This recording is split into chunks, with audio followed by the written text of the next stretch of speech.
Los referentes del ámbito empresario, político y sindical y las opiniones más calificadas están en Impacto Económico, enfoque regional, opinión profesional, el poder de las ideas en acción. Impacto Económico, un compromiso con la libre iniciativa privada. Sancor Seguros.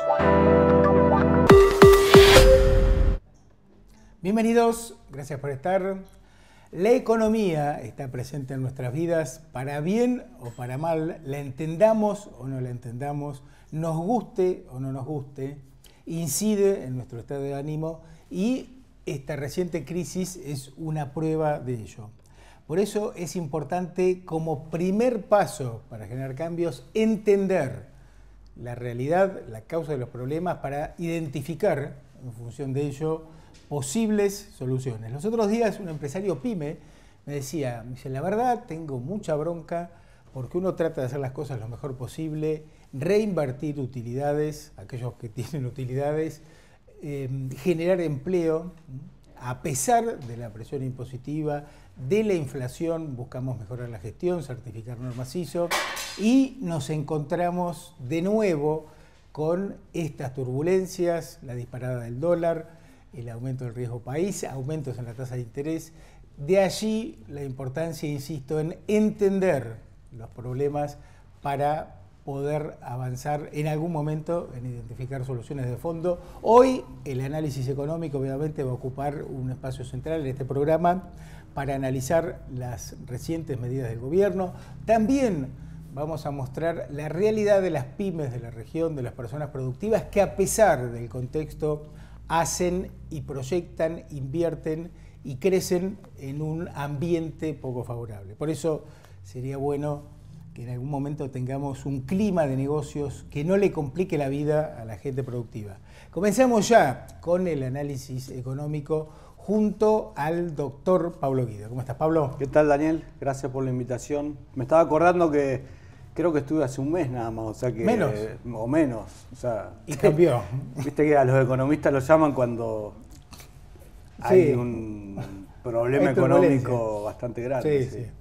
El otro día me decía una persona llegada, mira, al final los economistas siempre dicen lo mismo. Digo, mira, lo que tenés que tener memoria y recordar qué dijo un economista y si lo que pronosticó se cumplió, ¿no? Esa es una de las formas de identificar economistas consistentes de aquellos que no lo son. Sí. Bueno, está todo grabado, artículos que todos los economistas tienen, televisión, radio, así que ahí se puede chequear. Tal cual. Uno decía. Exactamente, la prueba ácida. Que no era tan difícil de pronosticar lo que podía suceder si el ritmo, la velocidad con la cual se desarrollaron los hechos. Eso ya depende de muchas cuestiones. Claro, tal cual. En el caso de la Argentina, una elección primaria que adelanta, ¿no? O sea, aumenta el ritmo posible de la dinámica del proceso. Sí. Ahora, ¿cómo llegamos a esta situación? Porque hoy, de nuevo, estas medidas económicas, restricción a la compra de dólares, ¿qué pasó? Bueno, lo que pasó, a ver, en el corto plazo es que el 9 de agosto, que fue el día hábil previo a las elecciones primarias, a las PASO, los mercados descontaban ya en los precios de los activos argentinos que si bien el gobierno iba a perder la elección, iba a ser por un margen que lo iba a colocar en una situación expectante para la primera vuelta, o sea que se podía ganar las elecciones. La probabilidad de ganar las elecciones era alta. Y lo que sucedió es que la brecha entre el primero y el segundo, o sea, el gobierno quedó muy atrás, 4 millones de votos según los últimos conteos, que es un número bastante grande. Imagínate, el gobierno sacó 8 millones, con lo cual debería aumentar en 50% su caudal para empatarle al que salió primero. Y ahí me parece que al ganar el peronismo, porque ya me parece que el peronismo fue unido, ¿sí? Salvo, bueno, la Baña, que no se sabe bien qué es, Sí, sí, pero eso bueno, facilitó sin duda. Sí.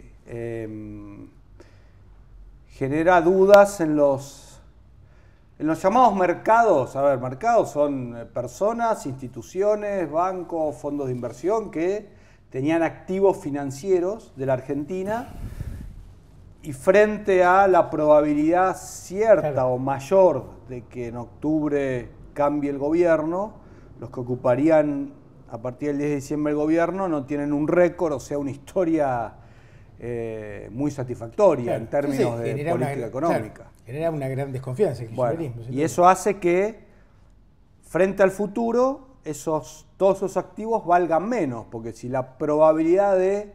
Para ver, en los últimos días yo lo dije, cada vez que me llamaban por la radio, o inclusive acá me acuerdo, creo, el gobierno kirchnerista fue un ejército de ocupación, ¿sí? Que no paró de manotear botines, ¿sí? Para hacer caja y repartir el dinero, dicho en palabras, digo, sencillas. Sí, sí, más las regulaciones, las de JAI, las restricciones para exportar. Y eso es la historia. Entonces, si la gente está pensando en que eso se puede repetir, eso genera menor rentabilidad en las empresas claro, y por lo tanto esos activos financieros, acciones, que son, digamos, las acciones refleja el valor de la empresa hoy y lo afecta a futuro. Claro. El precio del dólar, etcétera, vale menos y por eso se vende. O sea, la venta de esos activos financieros fue tan grande en lo que llevamos 3 semanas que el dólar subió, estamos hablando de 45 a 60, claro, hablando en números grandes, estamos diciendo 30, 35% de aumento. Las acciones se desplomaron, no sé, un 50, 60%. Te doy un dato para completar esto que vos planteabas de cómo están formados los mercados o el mercado. En julio, 1,5 millones de personas compraron dólares. El 69% de ese volumen... Menos de 10.000. Fue adquirido por personas que compraron menos de 10.000 o hasta 10.000. Exacto. O sea, es el minorista, digamos, que busca proteger su patrimonio, ¿no? Refugiándose en una moneda que no pierde valor. Tiene sentido porque en países como la Argentina la gente habitualmente, como mucho, tiene fondos de inversión, pero no tiene acciones propiamente dichas, como puede ser en países desarrollados, claro, ¿no? En Estados Unidos, gran parte del mercado accionario opera con individuos, claro, digamos. Sí, ya que el mercado de capitales es muy reducido, ¿no? Muy pequeño. Entonces lo que pasó fue eso, ¿sí? La expectativa a futuro era más negra de lo que podría haber sido o lo que se esperaba con un triunfo del gobierno. Y eso te genera toda esta venta de activos financieros que te hace caer de precio y buscan dólares, ¿sí? Entre el 11, ¿cuándo fue? 9, entre el 12 de agosto, el primer día hábil, y el último dato que tiene el Banco Central, que es 29, la semana pasada, jueves 29 de agosto, o sea, 3 semanas estamos hablando, sí, casi 3. El Banco Central perdió 12.000, 10.000, 11.000 millones de reservas. Sí, casi 12.000 millones. Pero, de reservas. A ver, eso es, no es venta de dólares al mercado cambiario, eso es. Al mercado cambiario, parte es, porque le corresponden a los bancos, son los encajes en dólares de los bancos. Cuando la gente deposita claro, dólares, la mitad aproximadamente se presta y la otra mitad va al Banco Central, como encaje, ¿sí? Por reaseguro por si la gente quiere retirar. Claro. Entonces, venta de dólares, devolución a los bancos de los depósitos, porque hay retiro de depósitos en dólares, y pago de la deuda, ¿sí? Acordate que hubo que pagar deuda en dólares en las últimas 3 semanas, porque se declararon desiertas algunas licitaciones de letes, por ejemplo. Claro. Entonces esos 10, 11.000, 12.000 millones de dólares que bajó las reservas, no es todo venta al mercado cambiario, sino que se forma por estos 3 componentes. Oferta al mercado cambiario para que el dólar no siga subiendo, pago de deuda y devolución a los bancos, ¿sí? Digamos, esos son a donde ha ido a parar esos 11, 12.000 millones de dólares de reserva. Ahora, ¿qué efecto puede tener este control de cambios, esta limitación de venta de dólares a particulares, la obligación a los exportadores de liquidar los dólares de la exportación en plazos muy cortos? Bueno, a ver, un control de cambios tiene como objetivo, digamos, restringir la demanda de dólares. Claro. ¿Sí? ¿Por qué? Porque el Banco Central se está quedando con Claro. cada vez con una cantidad, un stock menor. Entonces trata de nutrir, ese control trata de nutrirse de diversas maneras, tratando de aumentar, vamos a llamarlo artificialmente, la oferta, por ejemplo, obligando a los exportadores a liquidar, Claro. cosa que antes no existía. Los exportadores podían liquidar o no. Sí, había libertad para usar y disponer. Exacto. Digamos. Y por otro lado, esta restricción en la cantidad de compras. Pero vos bien lo dijiste, el 70% de las compras en el mercado cambiario durante el mes de julio son por valores menores a 10.000. Claro. Y este control es, digamos, el control, la autorización del Banco Central es si querés comprar por encima de $10.000 al mes. Con lo cual acá tenés todavía una, no sé llamarlo fuga, porque no me gusta la palabra, pero todo ese 70% de personas, de minoristas, personas como vos y yo, que compran dólares, lo pueden seguir haciendo, digamos, normalmente. Con lo cual, a ver, si la salida de dólares continúa y el Banco Central tiene que seguir vendiéndolos al ritmo que lleva en los últimos 3 días hábiles, que es entre 800 y 1.000 millones de dólares, es una cifra muy grande. Sí. Yo creo que la probabilidad de tener que bajar ese techo crece, o sea, 10.000 a menos de 10.000. Con respecto a este reperfilamiento de la deuda, ¿qué efectos puede tener? Bueno, obviamente los argentinos, ¿no?, somos geniales en inventar palabras para no decir... Sí, lo importante es que la etiqueta sea sexy, ¿no?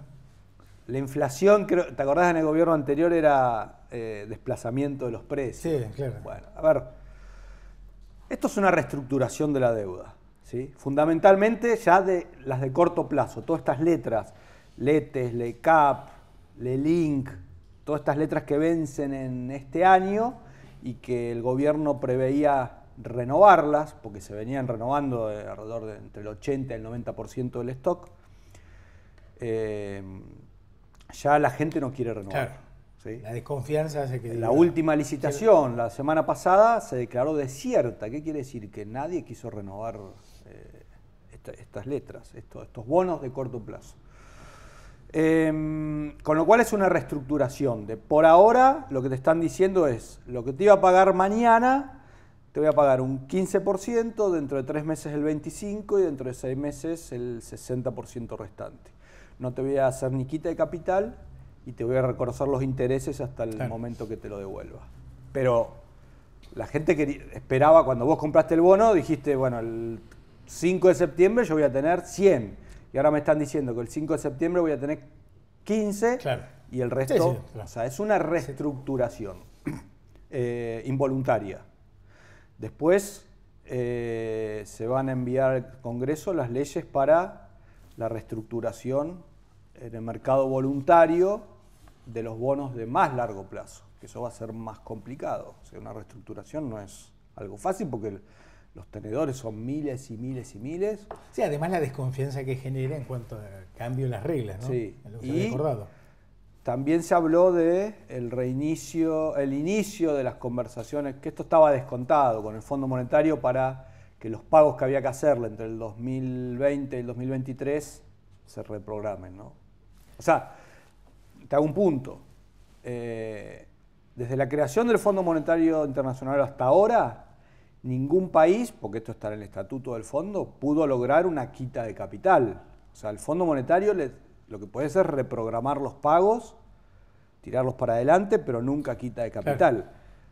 Yo te diría, dado que el Fondo Monetario, la mitad de su capacidad prestable la tiene Argentina, yo te digo que ya puede pasar cualquier cosa, hasta que logremos podemos lograr una quita de capital, que sería histórico, ¿no? En la historia de la humanidad. Sí, pero bueno. El tema ahí, bueno, la duda en cuanto a este desembolso de los 5.400 millones, ¿no?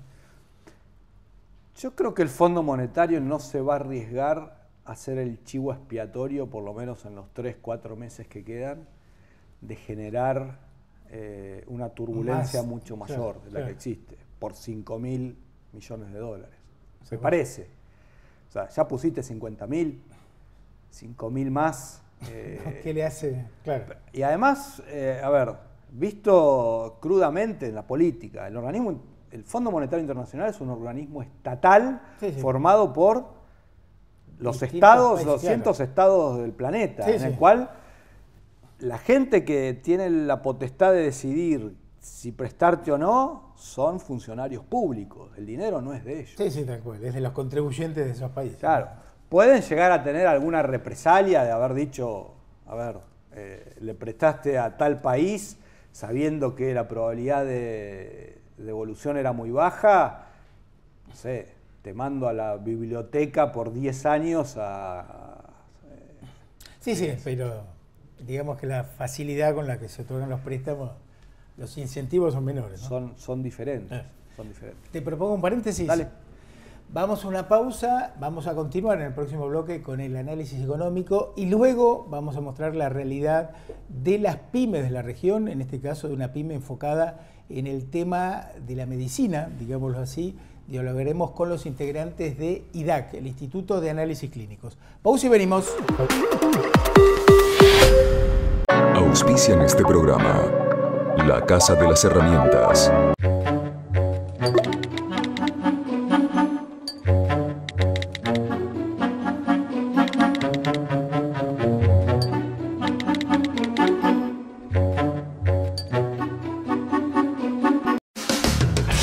Somos un equipo de empresas que colaboran entre sí para generar soluciones de ingeniería, tecnología de la información, inspección de obras, capacitación y management. Cluster CIAD, el equipo que lo hace posible.